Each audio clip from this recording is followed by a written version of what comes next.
Good Four, luck. 3, 2, 1, 0. Hello and welcome back to BSG Online 2. I'm Stace and I'm going to be your host for the next couple of hours, and you are about to watch Ori and the Will of the Wisps by Skarfelt. Hi Skarfelt, how are Hey, you doing? I'm doing alright, thank you very much, yeah. Well, I'm really glad to hear that. I've been checking your speedrun profile today, and is it correct that you're the current world record holder in this category? Yeah, that's true. I Wow. I came world record hold last week, and I actually set a new world record this morning, and it was a really, really good one, so I'm very happy with that, and hopefully I get that luck going into this run as well. We're in for a really great treat. Nice. Hopefully, All yeah. right, I'm really looking forward to your run. You can, I guess, count us down, and yeah, good luck. Cool. Yeah, just before we get into it really quickly, so all the donations obviously go towards the Dutch Cancer Society, but also I'll be matching any donations sent in during this run towards Black Lives Matters causes as well, and my brother will be doing the same thing. So basically that makes any of your donations into free donations, which is pretty good by my count. But yeah, I don't really have much more to say before we get into the run, so I'm ready to go. We play on normal difficulty, so right, I'll count you down. 3, 2, 1, go. And right off the bat, what I'm going to do is just skip the prologue and quit to the menu. Now, because this is a marathon, I'm going to do mostly RTA strats. Quitting to the menu saves time mostly in the loadless timer, but there's some times where quitting to the menu is just quicker anyway.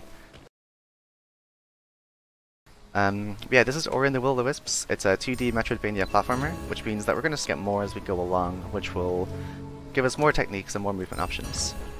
So right at the start of the game, we're just picking up these little gold orbs, and those are spirit-like containers. They're basically the currency of the game, and we're going to need to get exactly 400 of those before we go on our first shopping trip to get some stuff that breaks the game for us. But yeah, for now, basically what we're going to see is some differences between this and the original Ori game if you've played that, which was Pine Forest. That game didn't have weapons, but you can see we have a torch here, which you're going to be able to swing to kill enemies, but also to break open things like this. And you can do some very cool movement tech with the torch as well, and with other weapons. We have NPCs now as well, like Talk. We're going to try our best to just avoid all the NPCs, to be honest, because they just slow us down for the most part, which includes Talk there, so we're just going to run past them, very, very rude. Yeah, coming up here, we're going to see the one and only flashy trick the torch gets in this category. I'll explain what the category is actually in a sec after I do this. But yeah, if you just spam up slashes like this, after I get this wall jump right, just, there we go. Then yeah, Ori will just float across gaps like that, which is pretty good. It means I can just avoid the bottom path entirely, which has a little cutscene down there, so it's quicker to do this. However, when you're holding the torch, you can't grab onto that blue moss, meaning I have to do this kind of finicky wall jump, and it can take a few tries. It's kind of random whether it works. There we go, we got it. And now we're going to head back over. Again, we can't grab the blue moss, so I'm going to have to just jump into that up slash to cancel my momentum backwards and move on. But yeah, the start of pretty much every Ori category is going to be roughly the same, but this one is main quest order, and what that means is that we have to do all of the game, you know, in the main quest order. So we're not allowed to do major sequence breaks. We still will be doing sequence breaks and doing levels in very unintended ways, but we still have to get all the items in an order, which is mainly to avoid getting some late game, late game movement options that would otherwise break some of the levels. We're also going to be doing all the bosses, all the wisps, all the escapes, all that kind of thing. Now, coming up here, we have to put the torch out, because if you don't put the torch out before this upcoming boss slash escape sequence, the game actually soft locks, so might as well get rid of the torch there. Yeah, so the first game didn't have bosses, it only had escape sequences, and this is a good introduction as a mixture of the two. So we're pretty much just going to just jump away as quickly as we can, because we don't have enough abilities to go fast really. And this is pretty much an auto-scroller, but after this, a boss is going to start, and it's going to take 14 hits to kill Howl. Or at least to get Howl to go away, which is what we want to do. So we're going to go up to him now, do 5 hits. 1, 2, 3, 4, 5, 2 on the way back. Another 6 here. And there we go. That's Howl down. Howl has a long health bar, but Howl decides that he'd rather fight prey that doesn't hit him with a torch, which is fair enough in my book. I'm going to do a quick save to exit there, just because otherwise the scene of Howl dashing away takes about 20 seconds, so I'm just skip that. the save trigger often loads us after any cutscene will play out. Again, I'll try to minimize that for this run, because I understand watching me go into the menu over and over again isn't the most exciting, but there's sometimes where it just saves time. But yeah, as this is a Metroidvania, we're coming on to our first ability. Our abilities are all given out in these blue spirit trees, and normally they're not quite so flashy, but this is the first one, and it's Spirit Edge. We're not going to get to use our broken torch hover anymore, unfortunately, but we get Spirit Edge, which is just a cool laser sword, and we're going to use it for some pretty neat tech throughout the whole run. So right here, for example, we don't have to go up and around because we can use its up slash to float a little bit. We can only use one up slash at a time with the Spirit Edge compared to with the torch, but it's still pretty strong. There's going to be another save exit here.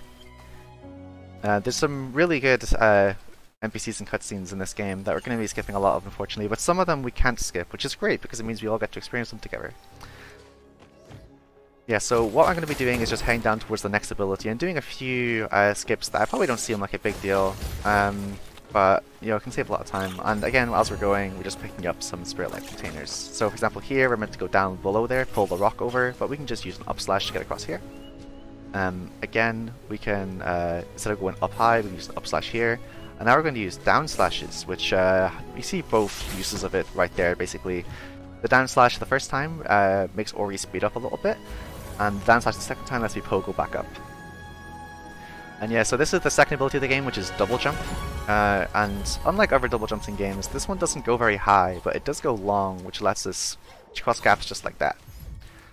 And we also just picked up our first shard there, and shards are a mechanic similar to charms in Hollow Knight if you've played that, or materia in Final Fantasy VII. Basically, I can just equip them to get different abilities. And we're not really going to get that many in the run. I only get this one because it makes this upcoming skip a lot easier, and pretty much everyone besides the 90% record holders will get sticky for this.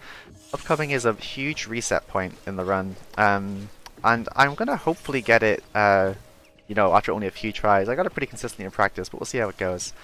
What sticky does is it just lets me stick to walls, so I don't have to just keep jumping up them, which makes this a little bit more consistent because it's a bit easier to time the jumps. Yeah, so the keystones here, basically, I'm going to want to... Okay, so the keystones that I have there, they basically unlock the doors for me. So what I want to do is pick up only one keystone and then skip the door entirely, and this is called door skip. This might take me a few tries. Okay, we got it, nice. And because I skipped that door below, that keystone is still in my inventory, which means I can now use it on any other keystone door in the game, which can allow us to save a lot of time later on. Yeah, that was a big nervous point, so I'm pretty happy that went well. Upcoming here is just going to be like a pile of pretty basic movement as we move towards the next area. We pick up Reckless, that's another shard. It makes me deal more damage, but I take more damage. And I'm actually not going to use it for most of the run. I'm pretty much only going to use it for some of the endgame bosses. Sorry, I just autopiloted there when I was waiting to menu there. I guess it shows how, like, basically every time I pick up a tree or whatever in the normal run, I would just quit to menu, as it's a bit quicker the loadless timer. So yeah, again, moving up here, we're just going to do a lot of small movement, like here for example. We're going to pogo off this guy, and it's going to let us get up here, and then we're going to do another down slash, because doing a down slash off his projectiles will still pogo you up a little bit.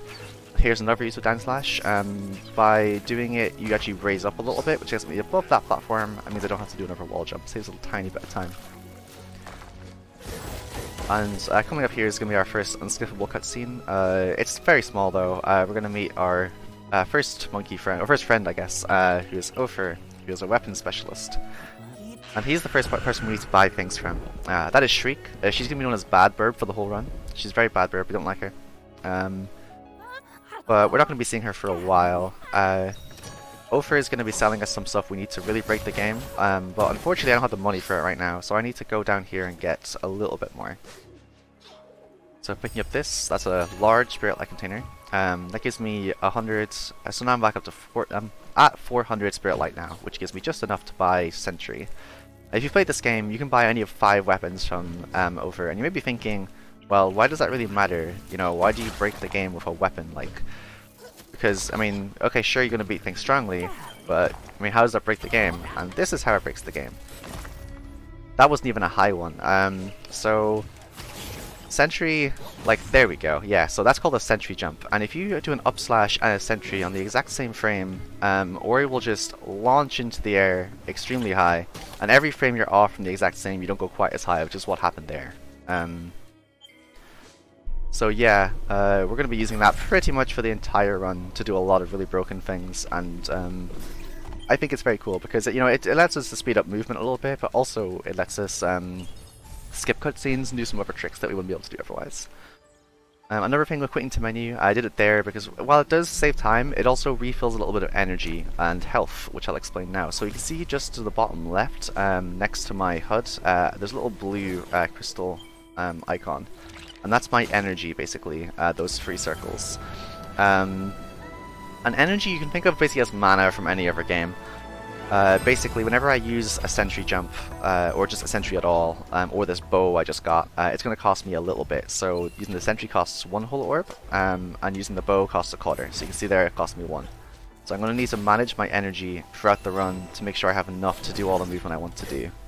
Which is a pretty cool aspect of it, that you have to manage your energy. Because obviously I can quit to menu to get energy back, but it only gives me back if I don't have energy in the first place. And also I have to manage my save points and all that kind of stuff. So it adds another dynamic to just moving through areas. So here I'm just picking up these ice stones, which are going to let me just open this next area. They're basically just keys. The bow right now isn't very spectacular, but we're going to use it for some very cool stuff in a sec. Again, I'm just saving next thing here. It does save time, but it's also just getting me a tiny bit of energy back because I'm going to need to do some sentry jumps for some marathon safety strats where I get some more health. I also picked up a blue orb back there. That one, if I pick up 2 of those, it gives me 1 additional energy cell. So... Oh, I accidentally talked to Twillin. I didn't mean to do that. Hello Twillin, goodbye Twillin. We're going to just sentry up here, pick up the life cell fragment, and then just leave. We're going to go back quickly and just pick up the energy there. Yeah, we want to get a few energy cell fragments just because it saves a bit of time. Didn't need to hit into him, that's fine. Cool, and then we're going to pull this lever and it'll lower the water. There's meant to be a little like platforming puzzle, but again you can see sentry jumps just skip that whole thing. And there's some subtle mechanics with the movement in this game, like for example I'm going to try and be moving as I land, not like that, and it'll make me roll. I'm going to try to do slashes each time I'm about to start falling, so it doesn't make me fully fall. And here I can shoot the eyeballs to send their tongues out, which is kind of weird, but alright. And you're meant to do that to get this thing up here, but we can just go up with a sentry and just pull it. And pull this block onto the switch, and we're good to go. Here I'm not going to try an aerial sentry. I don't think I mentioned yet, but so doing a sentry jump on the ground is on the same frame, but doing one in the air is a lot more difficult. Doing one in the air you have to press sentry and then exactly 3 frames later, although it actually depends on the area, which makes it even harder, because it depends on your CPU and all those kind of things. I'm going to have to press up slash, so if I want to do perfect aerial sentry jumps I'm going to have to basically be frame perfect, which is very challenging, obviously. So I'm going to want to avoid doing that as much as I can for the most part, and just stick to doing grounded ones just for the sake of safety, because it only saves a few seconds generally to do aerial ones. Yeah, we're going to be heading down towards our next ability, which is dash. And I'll explain a bit more about dash because, okay, obviously what it does is, you know, it lets us just dash, but there's going to be a bit more to it as well.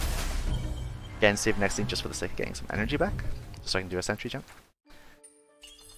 But yeah, there's more tech to dash than you'd expect, and it allows us, it's the fastest moving ability we're going to have, so we're going to try and be dashing as much as humanly possible.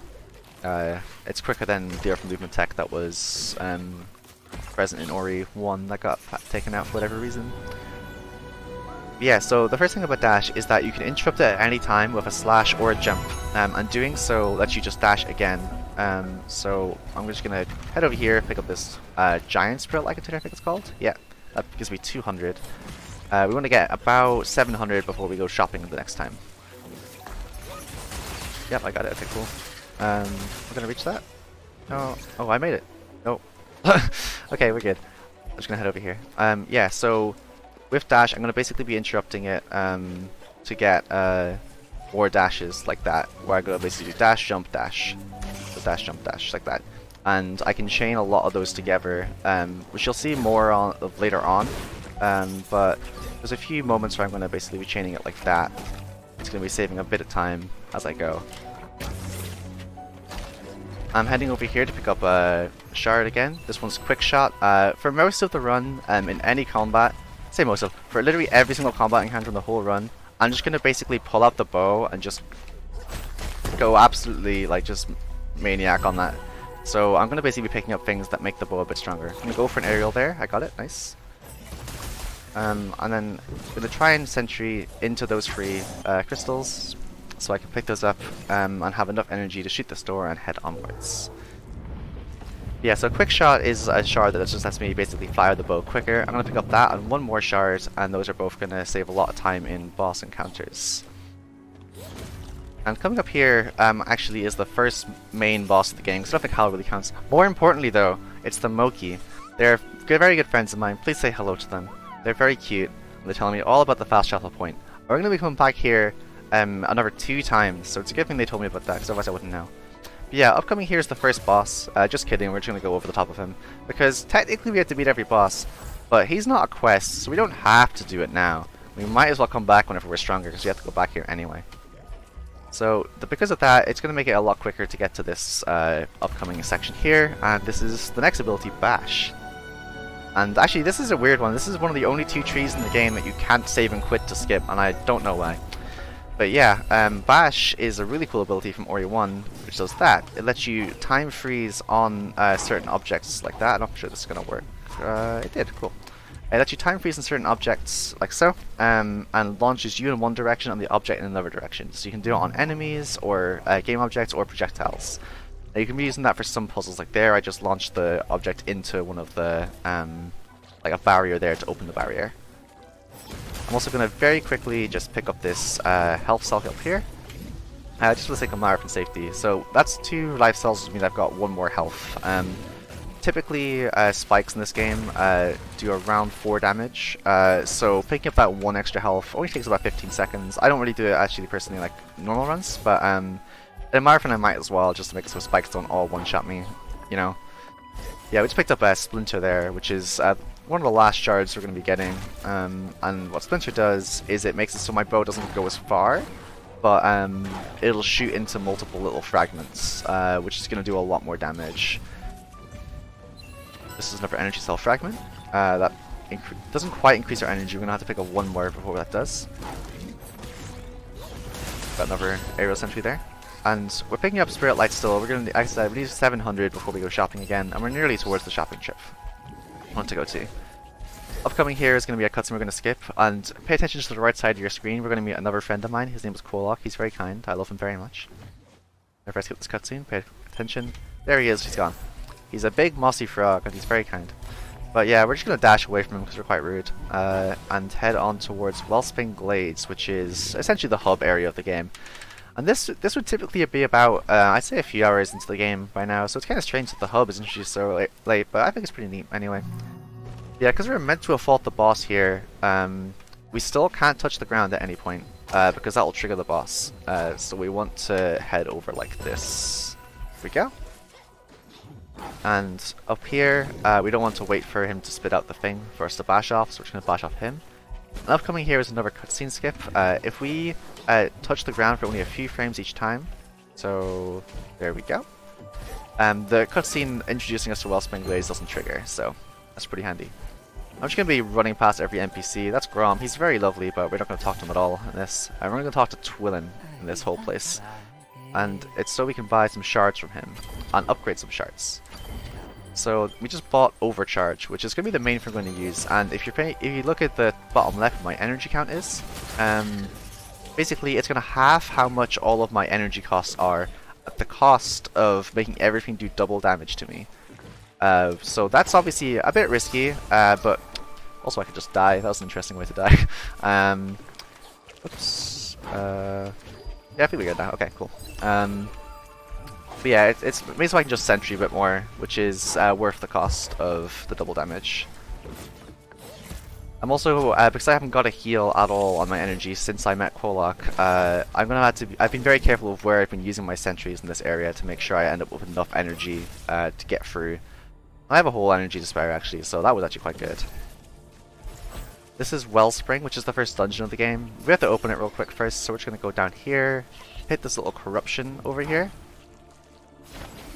Oops. Okay, cool. And now I'm going to very quickly unequip Overcharge while this cutscene plays.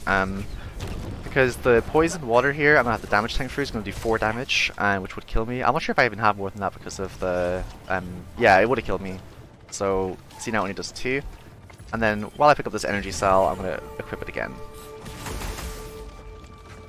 So yeah, cool. This is mostly going pretty fine so far. We're into Wellspring, that's the first dungeon of the game. This cutscene now is unskippable, so while we wait, I want to introduce you all to Ori, who's helping me out with this run a lot. Please say hi. They're very kind. But yeah, this is Naru and Gumo, and the story of this game is also very cute and very good. And they're pretty much just off to find us, because Ori and Goodburb, who we'll be meeting later, have gone missing on another island, basically. And we're not going to be seeing them for a while, though. But first what we're going to do in this area is we want to make it up to here. There's some aerial sentries, might be a bit difficult. There we go, got it. I was a bit nervous about that because sometimes my aerial sentries can be a bit challenging if I'm having to... It's because it's CPU based, you know, if I'm having to stream and all that rest of it, but that was actually pretty good, so that's fine. Yeah, so what we did there is, if you played Metroidvanias, you know that a lot of them tend to open shortcuts after you finish an area. And that's, we basically just launched up to the shortcut at the end of this area, so that just skipped the entire first section there. But this level does have more to it than just one little door, so we're going to have to go back out and go to some more sections. Yeah, right here, we're just going to get Grapple. And Grapple is another movement ability, like that. And what Grapple does is anything that's blue we can just launch onto now, like that. And we keep the momentum, and we can dash cancel it, and all that fun stuff. It's a lot of fun to pair with the dashes and the other movement options in the game, so we're going to be seeing a bit more complicated movement moving forward into this level. We're also going to see the introduction of some of the tight cycles that can exist in this game. Gonna swing off this, get some momentum, and then head into section 2 of Wellspring. So this is a cycle that we can't really skip, unfortunately. We have to just wait. And then we're going to move into the very first combat arena. Now I equipped all my charms from earlier, and you're going to see why the bow is quite so strong. Our incredible difficult strategy is we're going to just hold the bow and massacre everything that fights us. So there's a guy to the left here, then over here to the right. One more guy top left. And one more guy's going to spawn on the bottom right. And take him out. And cool. It's RNG how much energy gets dropped by those. I got a pretty good amount of drops, so I should be fine. There's an energy crystal in this room, but obviously it loses time to get it, so ideally we don't want to get it. I'm going to go for a little skip here. 2, 3, 4. Oh no, I didn't quite get it. Basically, if you dash into that little rotating room, I guess, as it's rotating, Ori will just appear on the other side of it. But I didn't quite get it. It's going to be quite tight. And what we're going to do here is, if you played this game, this is a pretty famous room where you have to rotate it multiple times and make for, and it's quite a challenging little section. We're not going to do that, we're just going to essentially jump through the whole thing. Try and make a pretty difficult, no, I didn't quite make the cycle. That cycle, I'm always very scared to go for it because, you know, the lasers on without the health upgrade will be a one-shot like I said, so. Yeah, that's pretty much the end of Wellspring now there. We're just going to head up towards the boss/escape sequence, and then we'll be good to go. Can I jump in with a very quick donation? Yeah, sure. We have $5 from Anonymous. Thank you very much for that. Could you please remind the viewers of how you're going to match the donations that are going to come in? Sure. So any donation that gets sent during this run, I didn't check to see how much it was at the very start of the run, I should have, but any donations that come in, I'll be donating towards any causes for Black Lives Matter. And if you want to know where that money is going to, or what I'll be matching towards, my brother will be matching the same thing. You can DM me on Twitter at SkarfeltSSB, or on Twitch, which should be up on the screen, which is at SkarfeltSSB as well. But yeah. Thank you. We are only 40 euros away from hitting 1,100 in total. Wow. So please consider donating, because we can support 2 very important causes by that. Yeah, that would be awesome. Yeah, just there what I did was a cutscene skip where if I pause while in the air there, it just skipped the cutscene for some reason. And now we're moving into the first major escape sequence of the game. I also, from Ophir, just there picked up fast travel, which didn't let me just teleport anywhere basically, is what I was saving my spirit light for. Yeah, these escape sequences, there's not a huge amount of ways to make them go a huge amount faster. Pretty much you're just, you know, like a roller coaster of sorts. But we're just going to do as many dash slashes and dash jumps as we can here. So like dash jump, dash there, for example. And also you get this utterly glorious music, which is the most important part. And I won't speak over the end of it because it's so good. Oops. Yeah, soundtrack by Gareth Hoker like the original game, and it's phenomenal stuff. Yeah, that's the end of the first dungeon of the game, and yeah, we're pretty much well into the run now. Now we would be going. Oh yeah, so the reason we did all this, I should have mentioned that the water was all poisoned, and now the water is not poisoned because the tentacle monster isn't there. Not really sure how that works mechanically, but sure, why not? And that means we're going to be able to swim through the water and access areas we couldn't before. And what we're meant to do is go over to the east to go to Silent Woods, but we're not going to do that quite yet. We're going to go over to the west to go to Luma Pools first. But more importantly, we have the most important cutscene in the whole game, which is not skippable. These smoke, you're going to tell me in the call and response way that I am very brave. In fact, I am so brave, but I'm also so soggy. And I always love that, it's so cute. Anyway, as I said, we're meant to go over to the right, but we're not going to do that. That's why the map is showing me there. But we're going to head down first instead and try to make this cycle here. I think I might have just missed it. No, I just made it. Cool. So this is the first swimming section of the game. Swimming is pretty simple in Ori. You just kind of hold in the direction and just hold A. I use controller, so I can hold in any direction I want. And yeah, so Luma Pools you're meant to not be able to access till later, but again, as you'd expect, Sentry Jumps break the game, so we can just access it early. And it doesn't technically advance the quest order, so we're just going to go do that while we're here, because we're close enough anyway. Most of the routing in this game, the routing was all done, well, I think most of it was done by someone called Roos SR, who's also the person who helped me a ton out when I was first getting into this game, so huge shoutouts to him and the rest of the Ori community. But yeah, most of the routing in this game is pretty much we just kind of make a beeline for the next thing we have to do. This is one of the only divergences we really make. And this is Luma Pools. We're going to do a pretty cool strat here. We're going to want a sentry jump here, bash off this guy, then do... Oh, I didn't quite get the double bash there. I think I have to save exit real quick. Yeah. For some reason, if you bash off that guy on the left, sometimes he pops up as well. And then I can do another bash, but it didn't work that time. So I'll just try again. Here we go.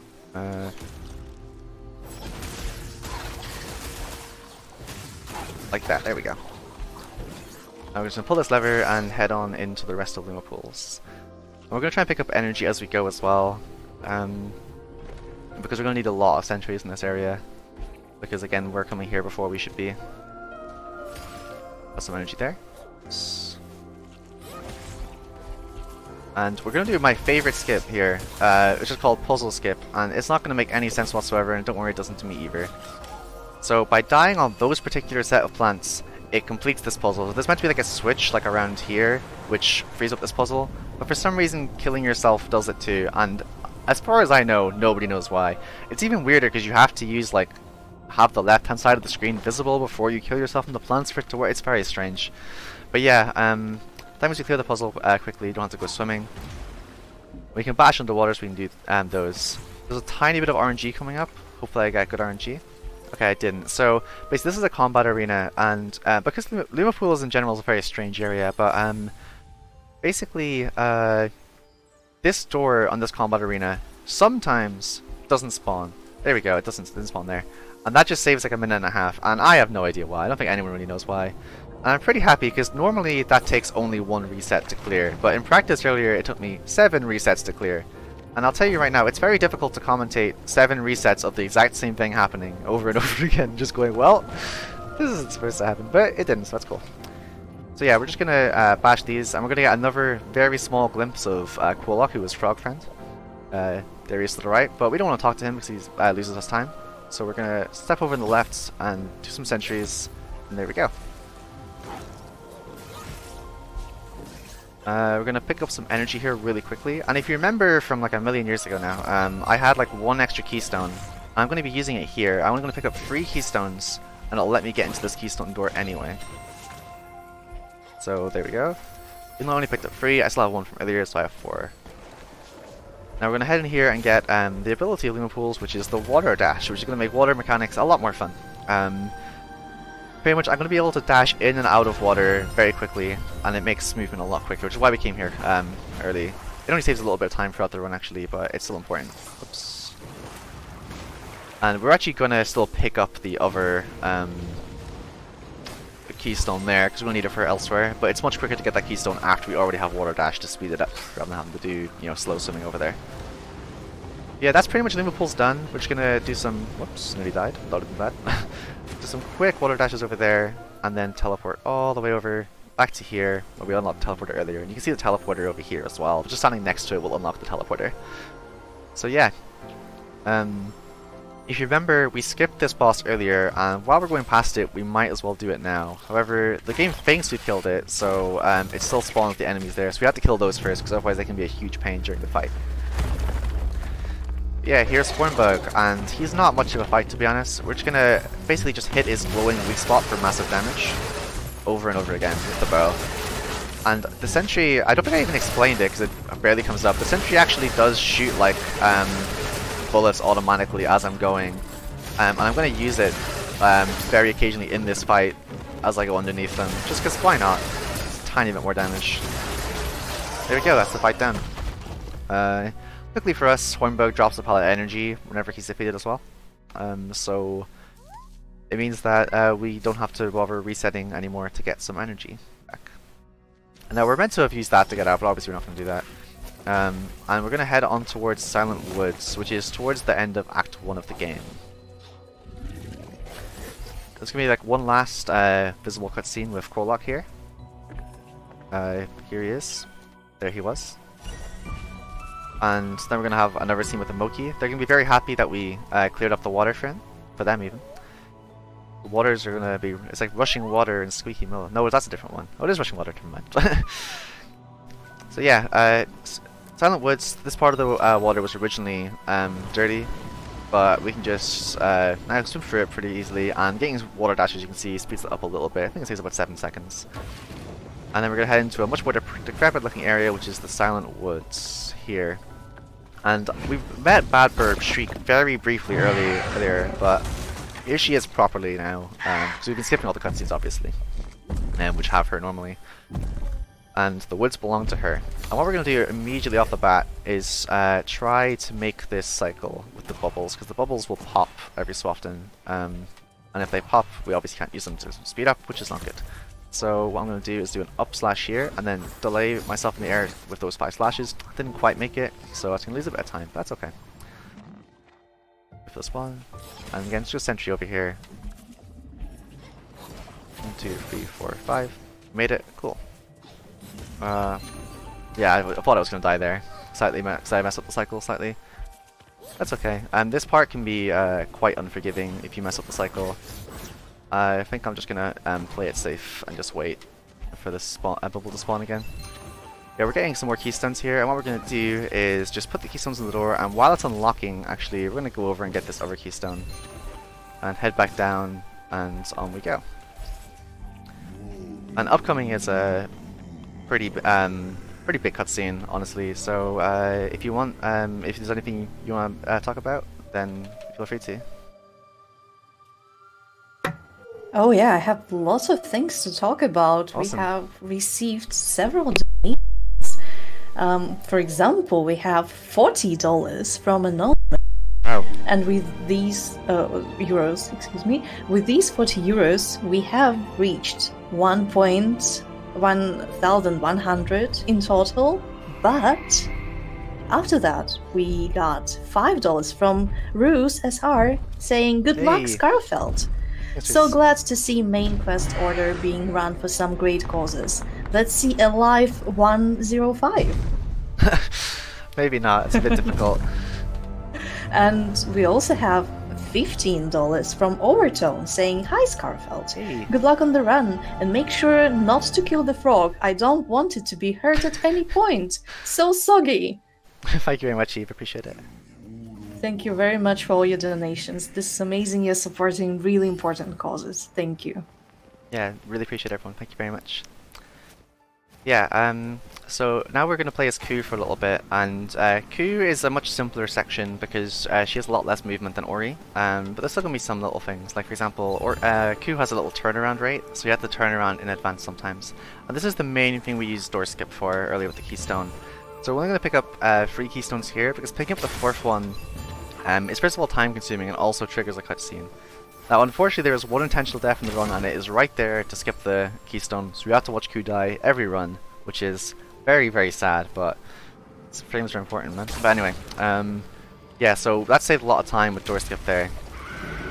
And pretty much what we're going to be doing is just, I haven't even mentioned, obviously you can see I got a hover now, yeah, I'm going to have that for the rest of the run.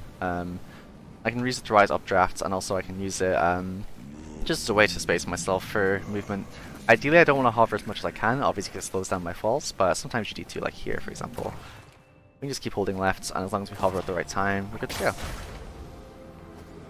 So up here we're going to come to a really gorgeous section. This is actually my desktop background, this scene here on this like owl statue, a shriek flying across. So obviously you will have noticed this game is absolutely stunningly gorgeous. Like I can't get enough of it. But yeah, we're gonna want to jump over quickly just before it crumbles. And upcoming here are 2 cutscene skips. So first we're gonna just jump here and float over, and before touching the ground, we're gonna save and exit. I didn't even mention, but in the bottom left there's like an autosave icon. So as long as that pops up there, basically I'm good to go. And now upcoming, this cutscene skip is the only contribution I have to the run whatsoever. And basically if I shoot this and then I do this little section quickly enough, and hopefully I got it there, you can see over your left, Shriek will kind of blip out of existence, and there's meant to be a cutscene of her trying to get at us, but we just skipped it entirely. And that only saves about 10 seconds, the one before saves about 5 seconds, but in these kind of sections where they're quite slow, all that kind of time adds up.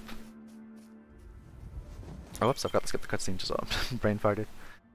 But yeah, don't worry about what happened in that cutscene.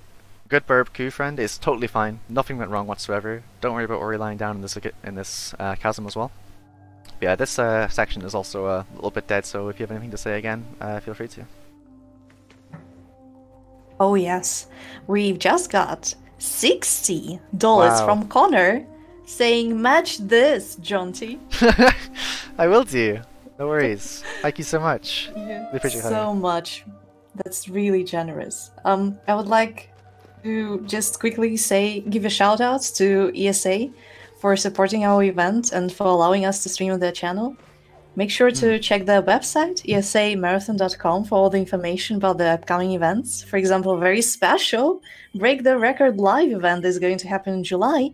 And if you're enjoying this wonderful run, which is amazing, and our marathon in general, you can consider using your free monthly Twitch Prime subscription right here on the channel, which will give you access to the ESA emotes and our emotes, and you get to support both events. Thank you so much for the great job so far. Keep the donations coming.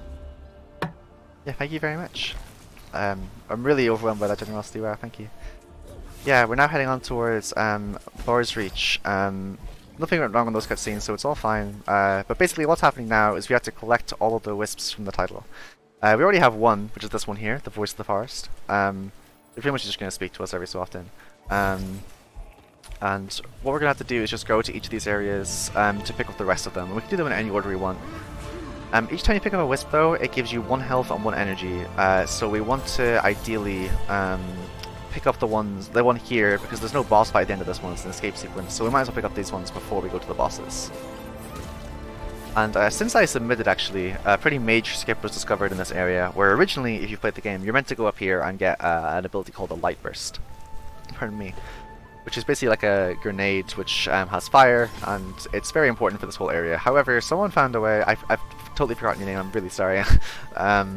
But yeah, it's just a way to just skip that entirely, and that saves about 90 seconds, which is, you know, pretty major. And first of all, we're going to skip the first one here, so you're meant to use it on this torch, but this one I already knew about, everyone already knew about, you can just sentry up here, right? Whoops, I can miss the energy crystal 4 times in a row. Don't mean to make it sound like I knew and no one else knew, you know what I mean.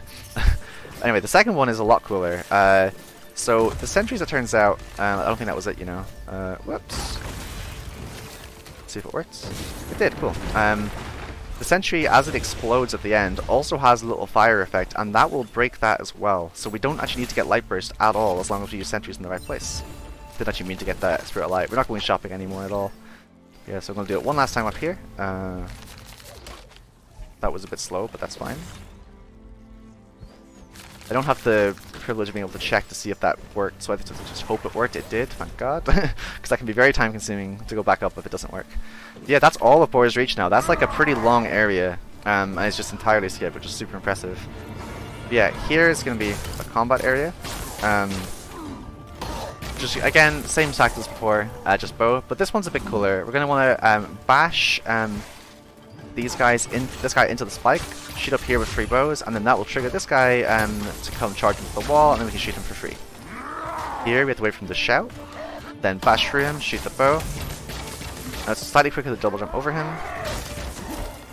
Again, wait for the shout, and yeah, now that's it. That's the section done.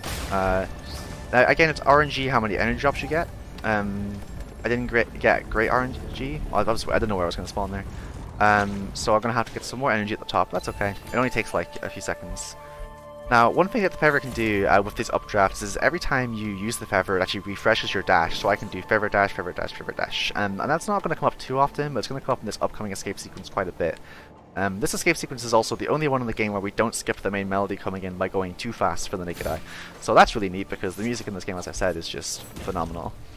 And here we're just going to do, whoops, multiple sentries in a row to get up here. And I'm just going to hover here just because it's a bit handier. 2 launches, and here we are. That's Boar's Reach done now, and here's the tree, and yeah. This is also another cutscene for about a minute, so if you have anything more to say. Sorry I'm asking you so much, but yeah. No, you're asking at just the right moments, because I have a $10 donation for you from OMF. Oh my god! Hi Skarfelt, good luck! Thank you very much. And I also have a $30 donation from Officer Nunu saying, best of luck with the cause. Thank you very much, Neil, I appreciate it. Thank you so much, everyone. The donations will go straight to the Dutch Cancer Society and will be matched by the runner. Yep. Or Black Lives another Matter. very important cause. Yeah. Sorry. Right, we're ready to get into this now.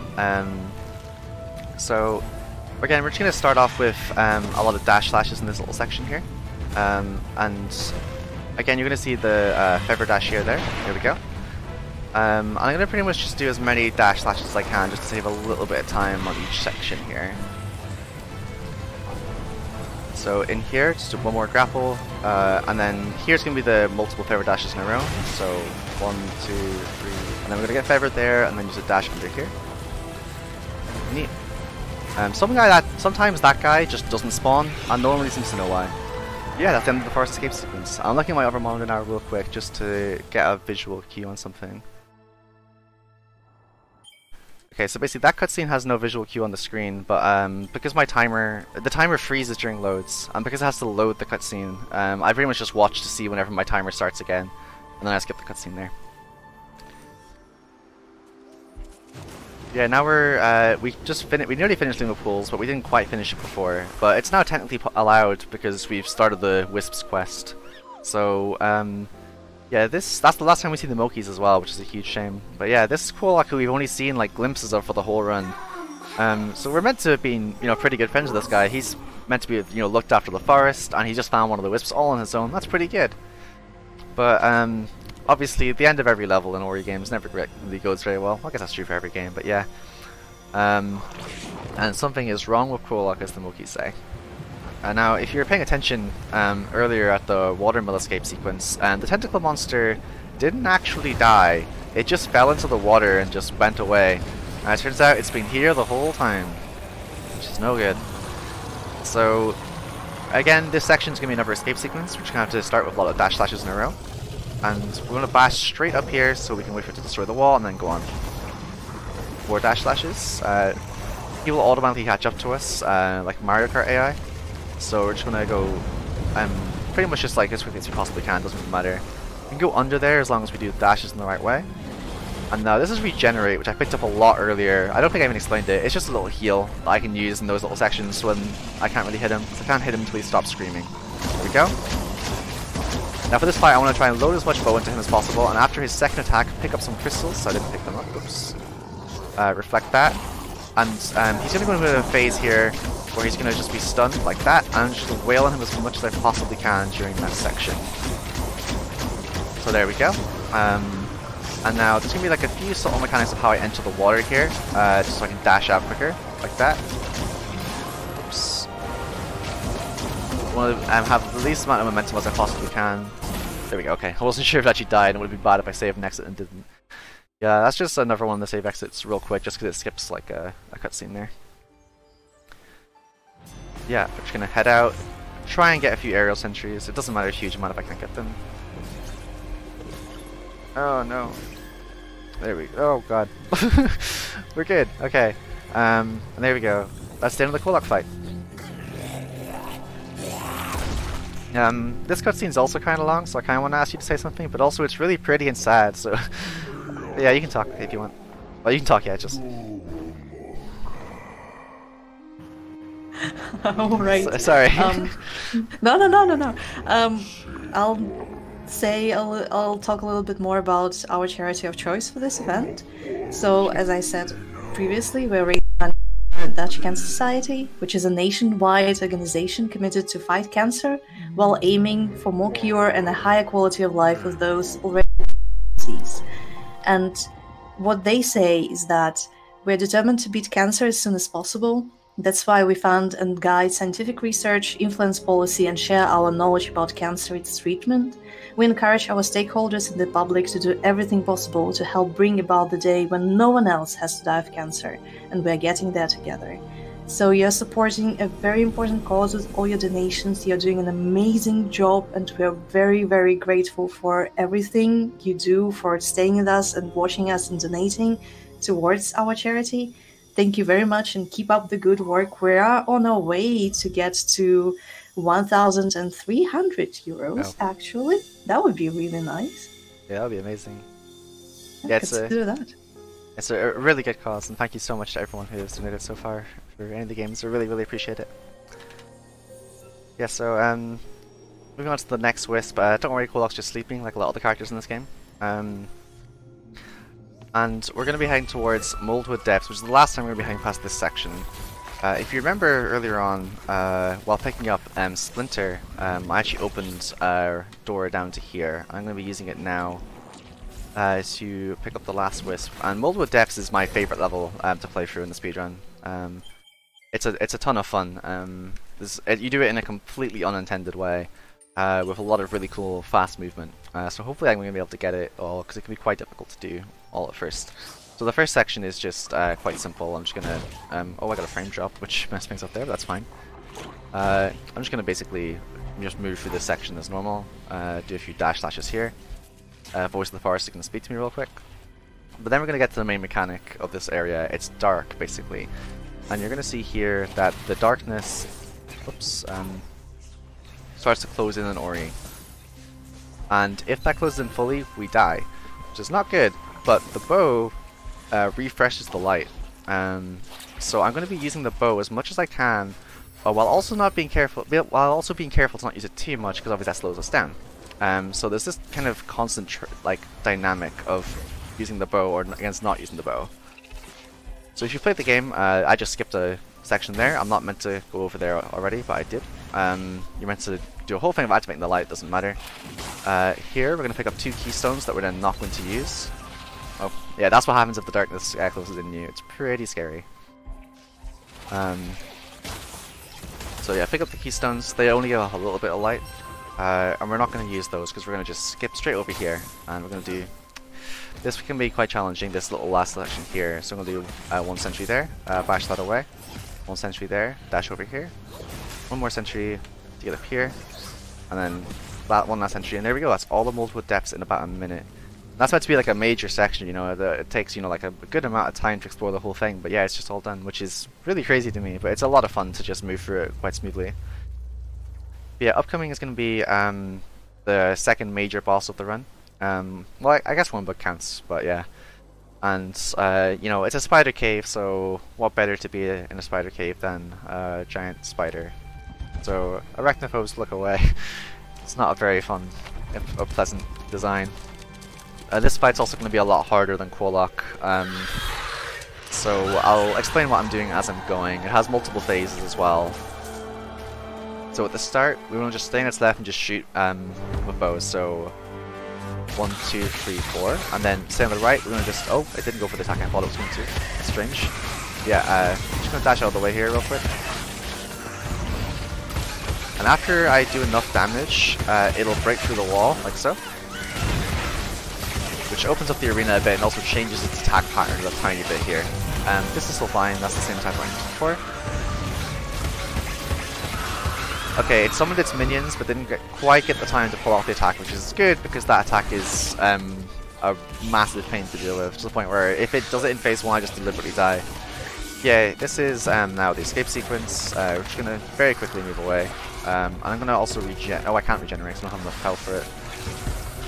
Or energy, rather. If you shoot an energy crystal like that with the bow, for some reason it splits into 6.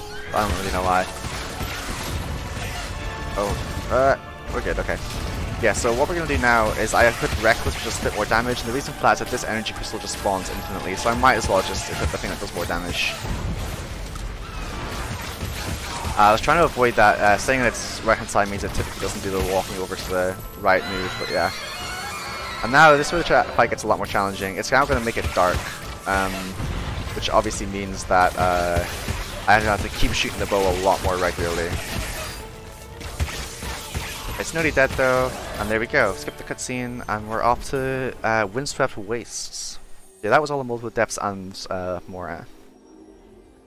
Now, upcoming is actually one of my favorite skips in the game, called Feeding Ground Skip. Basically, we're going to be doing a stealth section, where Shriek is, you know, on the feeding grounds looking for feed, and if we walk across her vision at all, she just kills us. That's really slow. So what we're going to do is play the floor is lava. So if I jump over here, hit that, and then do a few aerial sentries in a row, grapple on here.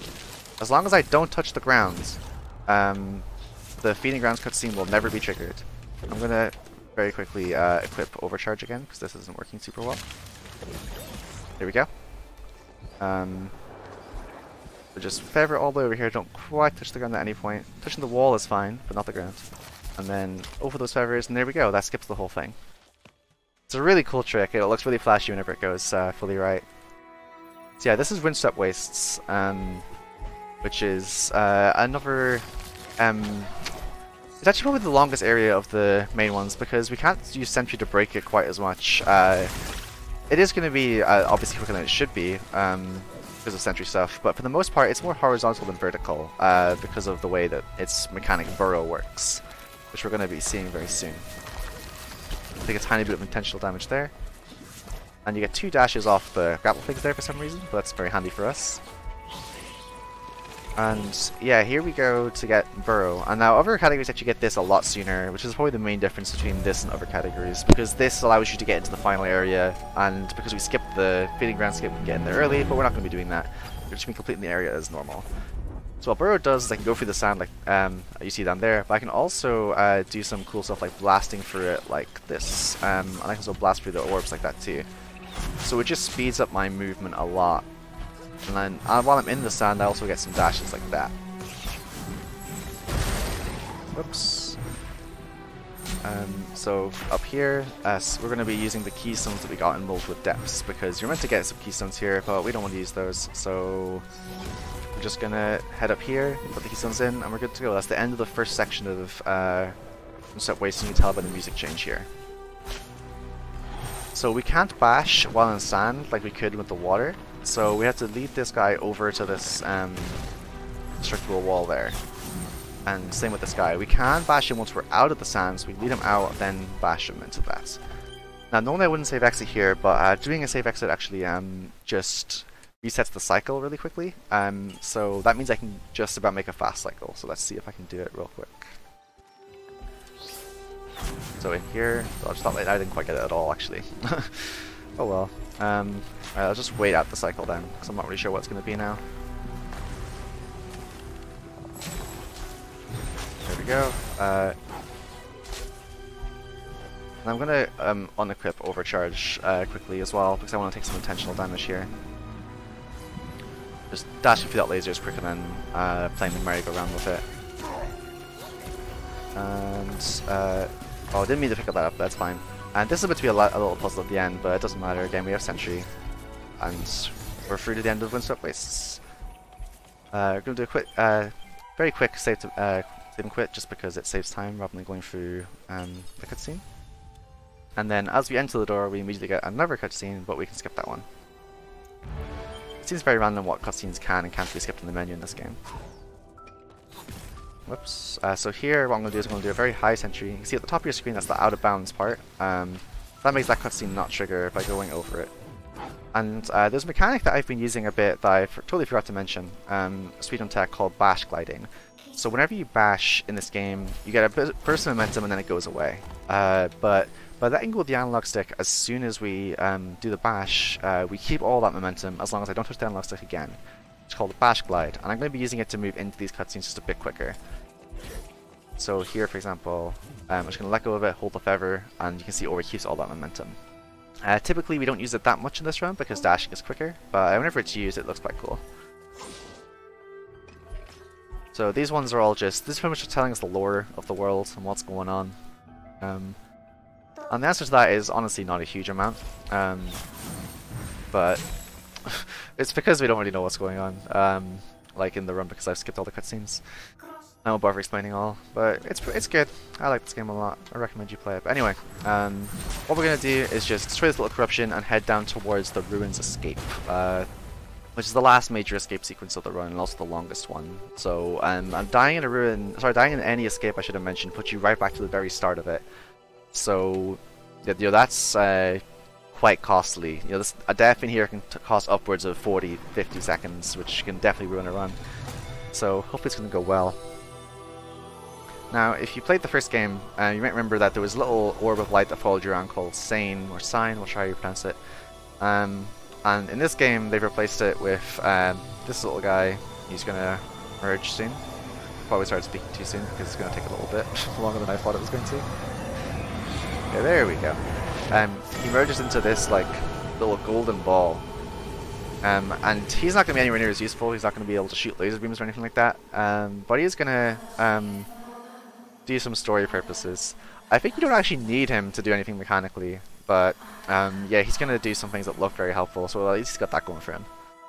And his name is Sair, which is very creative from the sign of last game, or the Sane of last game. You know, Moon Studio's really busting out the babynames.com for that one. I don't know why I said that. Yeah, now this escape sequence, similar to the ones before, we're just going to do a lot of dash slashes. But we have burrow now to contend with as well, which is one of the reasons I prefer playing the controller, because doing burrow movement with an analog stick is much easier than with a keyboard. So again, starting off with dash slashes, just to get in here to this first burrow section. And then down here we're going to do like one feather, just so we can avoid those spikes there. And we're going to launch out of here, pick up the grapple, and just, again, head out of these ones as quickly as we possibly can. He's going to be beneath us, so we don't really have to worry about him for now. The worm, I don't even mention the worm, but obviously you can see the worm. I don't really know who the worm is, but he's chasing us. And the worm has a very strange property, where in here, whenever he's going past us, the back half of him just doesn't have a hitbox. So that's very nice. Just go out early. And I always get very scared when I do that in case I'm going to ruin the run, but it always works out. I'm going to do a high dash out there just so we can make it to the next round. Double jump here to make it into the burrow section. And that's it. We're now done with the Ruins Escape. And that means now we have all 4 Wisps. We have, well, 5 Wisps I should say. We have Sair, we've skipped the feeding ground section, so it means there's nothing stopping us from just heading straight over to Willow Tree and finishing the game. There's only one dungeon and ability left to get, but you know, true to what you'd expect, it's obviously going to be very difficult. There's a lot of specific tricks and movement coming up in this next section to make the cycles. I think it's really cool that the run just ends with like a difficult section, not even because we have to do a pile of specific speedrunny things, but just because it's just hard to do fast. I think that's really cool. Yeah, only the Weeping Ridge stands in our way. So, did I unequip? Yeah, I did unequip. Okay. What I'm going to do first is just very quickly re-equip Overcharge.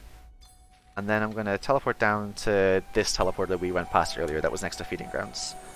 And what's about to happen down here is there's a cutscene of Shriek coming to fight us, and then Sayer scares off Shriek, but that just gets skipped for a multitude of reasons, which is pretty good for us. So we're just going to head straight over to the Weeping Ridge over here, which is another partially distinct area. There's sorry, go on. Yeah, this is fine. I have a lot of donations sitting here. Can I read them? Yeah, this part's pretty uninteresting, so yeah, sure, go for it. Okay, super. Thank you so much. We have $25 from Anonymous saying, always cool to see Ori at a marathon. Thank you very much for that. We have $10 from Samuel Leon saying, gotta put in a little bit to support my friend running a very cool looking game. You got this. Thanks. Appreciate it, Steve. Thank you for that too. We have $1 from Nandy saying, hello, it's your friendly neighborhood turtle. I don't have much, but it works. Good luck to the runners of the night shift and see you all tomorrow at the Clicky Clacky game. Smiley face. Thank you for that. We have $5 from Anonymous saying, bring the frog back, please. Oh, sorry, I can't. And we have $10 from Gothman Mothman saying, hey Jonty, you're crushing it. Keep it up. Thank you for running, and thank you to ESA for this whole event. Thank you for all your generous donations. Thank you very much, I appreciate all that. So yeah, we just picked up the final ability of the game, which is Launch, and it's basically going to completely replace Sentry Jumping, because it's very, very strong. So we're going to do one sentry up here, and what Launch does is basically gives us a Sentry Jump in any direction, which is pretty absurd. Okay, we're good. I was not sure what to do there. We're going to keep Sentry Jumping around just for a second to just make this cycle here, or make this jump here, I should say. Cool. And what we're going to be just doing in this section is just kind of launching along with dashing, because every time you launch, you actually get your dash back and your jump back. And also every time we touch a wall, we get launch back. So we're going to have a lot of extended sections of just not touching the ground, which is going to be a lot of fun to do. There was a fly on my screen, and now it is gone. Goodbye, fly. So we're going to head over to the right first, and try to make a... Well, it's not even really a cycle, it's just some challenging platforming. There we go, that was good enough. We can launch up here and shoot the bow twice. And now there are... oh, I did equip Reckless, I totally forgot. Okay, cool. So this little thing you just saw here, that's a... those are called Corrupted Hearts. Every time I kill one of them, I watch that cutscene. I have to kill 8 of them to get into the final little section. Now, there are skips for each of those cutscenes that save time, not RTA, but in loadless. However, I'm going to do some of them anyway because I think they're kind of cool to show off. But they can be a bit tricky, so I'm only going to try each of them like once. And if it doesn't work after that, then that'll be me. So, for example, here I can hit this 1, 2, 3, 4, 1, 2, and then shoot the bow, dash over to the left. And if I did that right, whenever I reload my save file, it should, hopefully, the Corrupted Heart should still be dead. It is, cool. And the way that works is basically I'm killing the heart, and then while the heart is dead, I'm dashing into the save trigger, which will then save the game, and I can reload it and update the file. Upcoming is a really cool trick. So Bash reflects projectiles, like I said, in the other direction. So what we're going to do here is just take this projectile all the way from over here, like this. Nice, got it first time. And there we go. That we meant to do a pretty long puzzle of bringing a projectile all the way over, but with that we just skipped the whole thing, which is pretty cool and kind of tricky as well. So that's 3 hearts down. Just do some basic platforming up here, and we're getting up to one of my favorite sections in the game casually. It's just a lot of fun to do. Just not gonna touch the ground anymore at all. So launch there. So we're gonna do a dash, launch, dash. I'm gonna stand right, no, here. And by standing a bit to the right, whenever I save and exit, and dash to the left just as I do so, hopefully the heart should be dead. Cool. I actually lost record pace recently because while doing that, I didn't realize I hadn't filled the heart, and I just left. And I lost like 50 seconds, have to go back and get it later on. So always make sure you got your skips, kids, and all that stuff. I'm not going to bother doing the skips for the rest of them because they're pretty much the same every time now from here.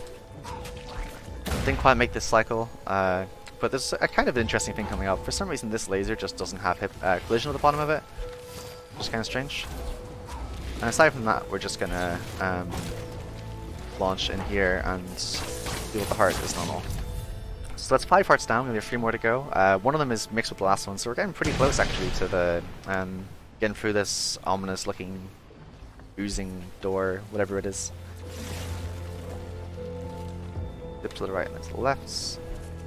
And coming up here is going to be a inverted commas boss. So if you play this game or you're interested in playing this game after seeing it, I recommend not using the bow strategy because you can end up breaking some of the bosses in normal difficulty. So we're going to stand here and we're going to shoot the bow, and we're going to continue to shoot the bow, and we're going to tank him and we're going to shoot the bow some more. I'm going to dash slightly to the left and we're going to shoot the bow. And this is the whole strategy. This might actually not work out because of the way RNG worked there actually, but it's fine. I'm just going to get some more energy and then shoot the bow some more. So yeah, super challenging boss. So yeah, we're gonna head down towards the last 2 hearts, which are paired up, like I said. I don't need to get any more energy because I already got a good amount there. Oh, nearly died there, but didn't quite. As far as I know, all of the lava here is a one-shot, or at least very close to it. One cool thing about launch is you can actually wait and charge it up, which doesn't make it go further or anything like that. Oh, I might die here actually. Oh, no, I'm fine. It just makes it so that you can just pretty much wait for cycles to end or exit or whatever. That along with the bosses, that heart along with the boss heart are the only ones that you can't skip as well because they don't have any save trigger in the room. Whoops, that was an interesting way to die. So we're gonna head down here, and this is the last heart now. So we're just gonna wait for this little part here because I messed up the cycle before. Well, he's gonna kill himself. That's nice of him.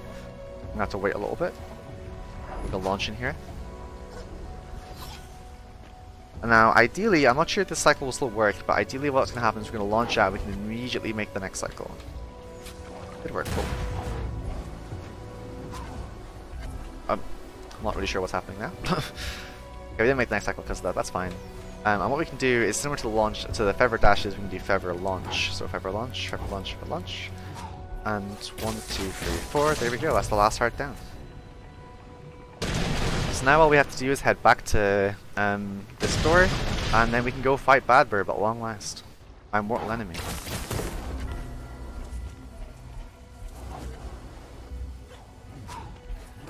There's not a huge amount to say about the movement here, but the Shriek fight itself, there's a lot to it. It's a very cool fight, and it can end up, costing a lot of runs. It's not a huge amount of RNG in it until the penultimate phase, but yeah. What we're going to want to do is skip the cutscene and try and free cycle this first phase, which is really difficult, so I'm probably not going to do it. I'm going to dash to the right and fire 6 shots, so 1, 2, 3, 4, 5, 6, and I'm going to jump, fire 1, 2, 3, then 1, 2, 3, and then again dash to the right, 1, 2, 3, 4, 5, 6. Didn't quite make the cycle. Oh, I didn't. I think I must have miscounted somehow. That's fine. And then while she's getting ready to start her next phase, I'm going to just dash to the right because we're going to go into the obligatory escape sequence. And the music's going to change as well. So again, a death here will send me back to the start of the whole escape sequence, so that's, pretty high stakes to be at the end of the run. If I launch into that little thing there, for some reason Ori just goes flying. That's neat. Now I have to take some unavoidable damage there. I'm not sure why it's there, but yeah. And I'm just gonna wait out this attack, and this is into the main phase of Shriek now. So every attack has a different response, so I'm just gonna launch up here, and then just wail on it, because launch has a few iframes I can use to get through. So that's cool. This one I can't really hit her. There's a few attacks I can't hit her for, like these swoops. I want to just ideally get as few of those as possible, but it doesn't make a huge difference typically. With this attack, I can just stay under here for it. If you continue to this strategy, the game will eventually raise lava to stop you from doing it, but yeah. Okay, cool. She's over here now. Every time we slash something, we get our launch back as well. Oh, I messed up and forgot to get any more energy crystals, so I have to go do that real quick. Okay, she's going to shoot a laser, so we're going to want to launch up here. And that should be it. Not quite. Okay, I've run out of energy completely now, so that's okay. I just sword the last little phase here too. 1, 2, 3, 4. Yeah, that's cool. Okay, I'm gonna take an intentional death here, just because that'll make the energy crystal respawn. And this is the last phase of Shriek now. And this first part is an auto scroller. And if you are playing the game, please don't use the safe spot, because this whole attack is really cool. But this is a safe spot, which is really nice because it lets me collect my thoughts and think before I go into the last phase, which can be quite difficult.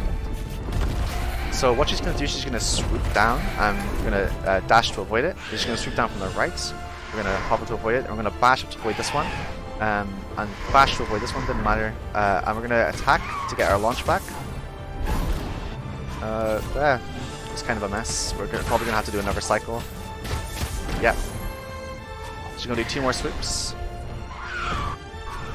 Okay, and now just do a few more attacks, and there we go. That's Shriek, and that is basically Ori and the Will-O-Wisps. It's not quite time yet, though, because there is a little bit more of interaction to do. There's basically going to be 3 minutes of cutscenes in which I hold right on my controller, which is going to be very exciting. But yeah, in the meantime, while I'm here, I'm gonna basically just take some time to thank the people that, you know, that I wanted to thank, basically. So, and the Ori community has been absolutely phenomenal to me since I joined. You know, I'm always a bit uncertain about joining new communities, but it's been incredible how kind people have been to me and how much people have been willing to show me, you know, you're showing me different strats that I can use, different ways to improve times. Give me a lot of kindness in general. Like, people were DMing me just to say, you know, if I ask if I was fitting in and stuff like that. Really kind community. If you're interested in running this game or Blind Forest, they're all in the same Discord. You can find it from speedrun.com if you head over to either Ori page. And yeah, they're all really great people there, and I'd really recommend it. And they're both phenomenal games and phenomenal speed games. So yeah, couldn't recommend it highly enough. And yeah, aside from that, I'd like to thank, you know, just basic stuff like all of my friends who have watched and donated. Thank you so much. If you can't donate, don't worry about it, obviously. But yeah, thank you very much to everyone who did that, and for my family of putting up with me running Ori into the wee hours of the night as well. And I hope you're all staying safe. So yeah, if you have anything else to say at this point as well, feel free to.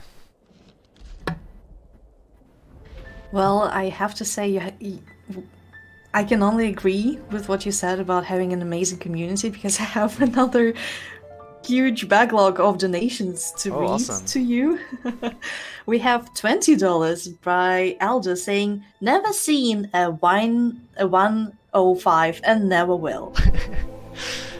So true. We also have $4 from Anonymous saying, "Run, delicious friend." And another $5, €5 from Anonymous saying, "Please, free Monkey Ball." That could be from so many people. Yeah, thank you. You can maybe ask later who said what. He specifically said what, yeah. We also have another €20 from Scandalous TV saying, "John T with the powerful and insightful Ori rants. Excellent stuff all round." And that's absolutely true. Thank you so much. We have €5 from Goku from Dragon Ball saying, "Let's go, huge Pog, massive Pog champ." Poggers in the chat. Thank you so much for your donations. This is crazy. Yeah, time is coming up very soon. Yeah, thank you again, everyone, so much. It's been really good to run this, and I'm really happy I was able to do it. So yeah, time will be whenever Ori touches this orb here. So I'll say when time is. And time. There we go. So yeah, that was Ori and the Will of the Wisps. And that was actually faster than any of my practice runs for RTA, so that's cool.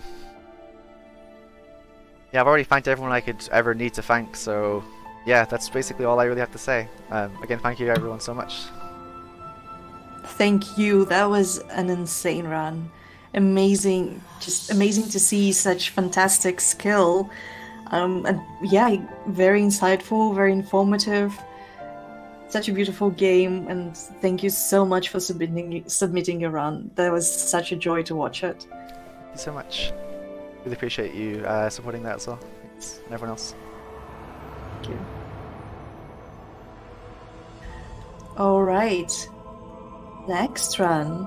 It's Castlevania Symphony of the Night Requiem version by this Tom Place. So you gotta surely stay here with us at BSG Online 2 for this run and all the other runs, because we have a whole day of awesome games by amazing, talented, super skillful runners to show to you.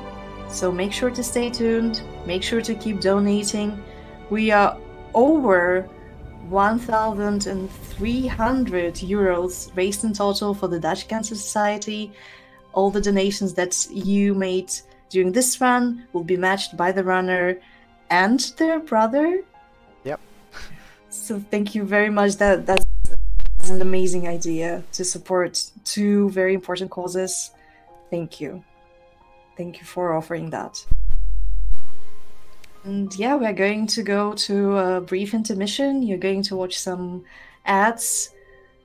Yeah, keep watching, keep donating, stay with us. We have lots of things to show you.